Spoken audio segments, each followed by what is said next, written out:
Corona కేసులు పెరిగిపోతున్నాయి. It's all responsibility to stop spreading. Maintain good hygiene. Hands ఎప్పటికప్పుడు wash చేసుకుంటూ ఉండాలి. తుమ్మేటప్పుడు దగ్గేటప్పుడు ఇట్లా కవర్ చేసుకోండి. చేతులతో ఫేస్ అస్తమానం టచ్ చేయడం అవాయిడ్ చేయండి. Wear mask.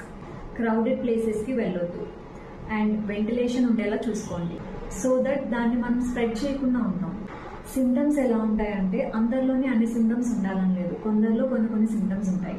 Fever or chills, cough, fatigue, loss of smell or taste, sore throat, headache, muscle or body ache, runny nose or nasal congestion, nausea, vomiting or diarrhea.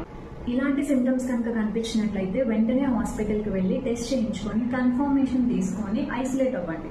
దానికి తగ్గ treatment తీసుకోండి and sanitiser, mask కంపల్సరీగా maintain చేయండి. Social gatherings, functions, marriages, birthday parties, travelling ఇలాంటివన్నీ avoid చేయండి. And ముఖ్యంగా old age people and pregnant ladies జాగ్రత్తగా ఉండండి, ఇంట్లోనే ఉండండి.